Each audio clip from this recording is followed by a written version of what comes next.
Assalamualaikum warahmatullahi wabarakatuh. Salam dan bahagia. Halo hai Bapak Ibu guru hebat. Perkenalkan, saya Bahrul Fajri, guru bahasa Inggris SMA Negeri 2 Kasimbar, Kecamatan Kasimbar, Kabupaten Parigi Motong, Provinsi Sulawesi Tengah. Kali ini saya akan membagikan praktik baik saya, yaitu pembelajaran berdiferensiasi berbasis kearifan lokal dengan station rotation pada materi recount text. SMA Negeri 2 Kasimbar merupakan salah satu sekolah menengah atas yang berada di Kabupaten Parigi Motong, Provinsi Sulawesi Tengah, yang memiliki 10 rombongan belajar dengan jumlah murid sebanyak 263 orang. Karena berada di pedesaan, masih ada masyarakat yang memiliki kesadaran yang rendah akan pentingnya pendidikan.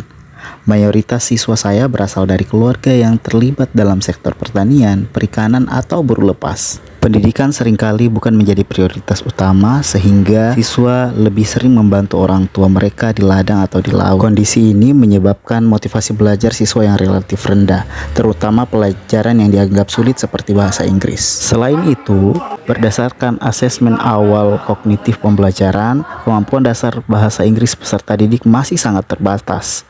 Sebagian besar dari mereka bahkan belum mampu membaca dan memahami teks sederhana dalam bahasa Inggris. Di sisi lain, para guru di sekolah juga belum memahami tentang pembelajaran berdiferensiasi. Pemahaman tentang pembelajaran berdiferensiasi sebatas penyesuaian gaya belajar peserta didik dengan pembelajaran. Terlebih lagi fasilitas sekolah yang masih sangat minim, yang dimana guru harus bergantian menggunakan peralatan yang tersedia. Menyadari tantangan ini, saya mencoba mengimplementasikan pembelajaran berdiferensiasi berbasis kearifan lokal dengan station rotation pada materi recount text yang saya singkat Pedis Kekal Start Maret. Dimulai dengan membuka pembelajaran dan memastikan kesiapan belajar peserta didik dengan menanyakan kondisi dan keadaan sekitar. Lalu memberikan pertanyaan pemantik yang relevan terkait pembelajaran. Seperti apa saja kearifan lokal di wilayah kita yang kalian ketahui? Apakah kalian pernah mendengar cerita atau tradisi yang menarik dari kearifan lokal tersebut? Setelah itu, guru memberikan penjelasan tentang tujuan pembelajaran yang akan dicapai, yaitu peserta didik mampu menyusun teks recount tentang pengalaman kearifan lokal di wilayah setempat menggunakan bahasa Inggris. Kemudian, guru menjelaskan relevansi materi recount teks dalam kehidupan sehari-hari serta mengaitkan proyek dengan tema kearifan lokal. Guru juga menggarisbawahi tentang pentingnya melestarikan budaya dan membagikannya. Guru memberikan gambaran umum tentang proyek yang akan dilaksanakan di stasiun pembelajaran. Kemudian guru membagi siswa dalam beberapa kelompok sesuai stasiun yang telah ditentukan berdasarkan pemahaman mereka. Stasiun dibagi menjadi 3, yaitu vocabulary building, structuring of recount text, and creating the final project. Guru menjelaskan durasi dan tugas setiap kelompok di masing-masing learning station secara singkat agar siswa memahami aktivitas yang akan mereka kerjakan.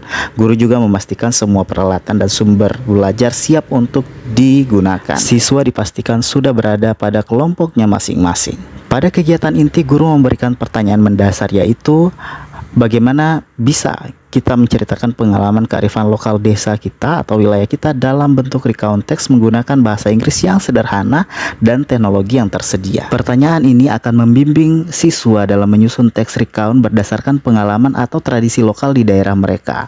Kemudian peserta didik membuat desain proyek di mana siswa akan menghasilkan teks recount tentang kearifan lokal di wilayah setempat, lalu mempresentasikannya dalam bentuk visual, poster, komik, atau video menggunakan teknologi digital sederhana yang sesuai dengan konteks. Adapun desain aktivitas pembelajaran pada station 1, yaitu vocabulary building, kelompok 1 melakukan aktivitas menonton video pendek tentang kearifan lokal di desa dengan subtitle bahasa Inggris dan bahasa Indonesia tentang budaya Mosalia. Kelompok 2 ditugaskan membuat flashcard digital menggunakan aplikasi Canva tentang Dero. Dan kelompok ketiga membuat peta pikiran atau mind map menggunakan aplikasi Canva terkait kearifan lokal yang mereka telusuri sendiri bersama kelompoknya.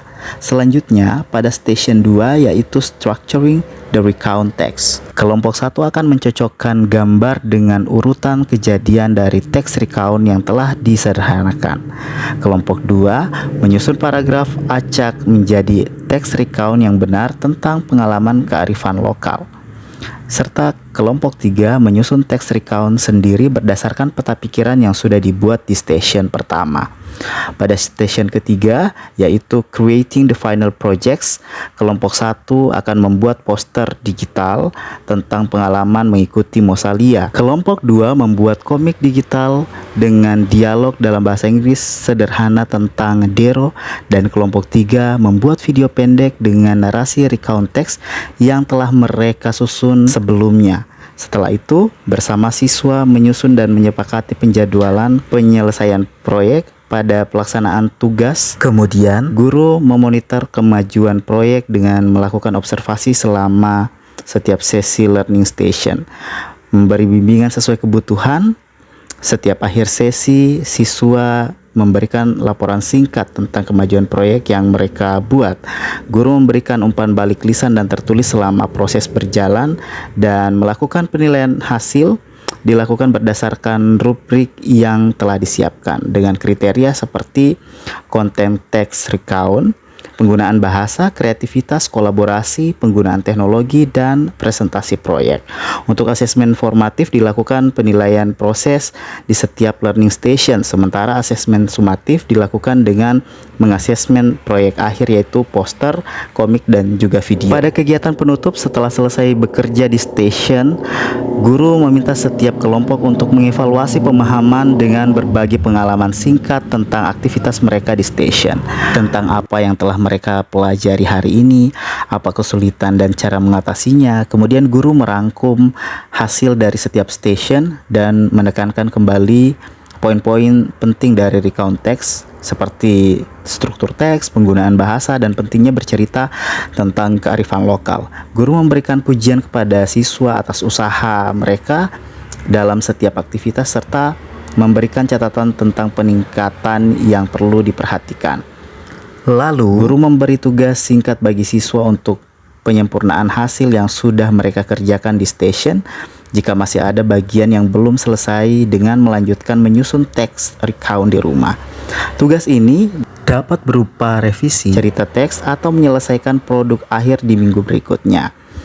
Guru menutup pembelajaran dengan mengucapkan terima kasih atas partisipasi siswa dan memberikan motivasi untuk terus belajar tentang kearifan lokal, serta guru mengucapkan salam penutup dan memberi informasi singkat tentang agenda pembelajaran selanjutnya. Meskipun akses ke teknologi di sekolah terbatas, saya memanfaatkan smartphone dan aplikasi Canva yang dapat diunduh gratis. Aplikasi ini sangat bermanfaat karena memungkinkan siswa untuk berkreasi dengan desain visual, membuat komik, poster, dan peta konsep secara mudah. Dengan alat ini, berbantukan akun Belajar ID sehingga akses elemen dan fitur lainnya dapat dijangkau yang menghasilkan luaran yang sangat bagus. Saya dapat mendorong siswa untuk memvisualisasikan teks yang mereka pelajari sehingga materi lebih mudah dipahami. Penerapan station rotation dengan diferensiasi konten, proses, dan produk berbasis kearifan lokal pada materi recount teks telah memberikan dampak positif dalam pembelajaran di kelas saya. Meskipun tantangan awal yang saya hadapi cukup besar, dengan kesenjangan kemampuan siswa yang lebar dan motivasi belajar yang rendah, model ini berhasil membuat pembelajaran menjadi lebih bermakna bagi siswa. Siswa yang awalnya kesulitan kini bisa belajar pada kecepatan dan tingkat yang sesuai dengan kemampuan mereka. Mereka juga lebih termotivasi untuk belajar karena merasa terlibat aktif dalam proses pembelajaran, baik melalui diskusi maupun kegiatan kreatif menggunakan Canva. Walaupun masih ada kekurangan, namun station rotation dan diferensiasi ini menjadi solusi yang tepat untuk tantangan pembelajaran di lingkungan yang kurang mendukung seperti di sekolah saya. Saya yakin bahwa dengan komitmen yang kuat dan inovasi yang berkelanjutan, kita bisa menciptakan pembelajaran yang lebih inklusif dan bermakna bagi semua siswa dimanapun mereka berada. Setelah mempelajari materi recount teks, saya bisa memahami materi sesuai dengan kemampuan saya. Pembelajaran yang dilakukan dalam kelompok kemarin memudahkan saya dalam belajar karena bisa bertanya kepada teman jika ada yang kurang dipahami, dan pendampingan dari guru juga sangat membantu. Demikian praktik baik saya. Salam dan bahagia. Wassalamualaikum warahmatullahi wabarakatuh.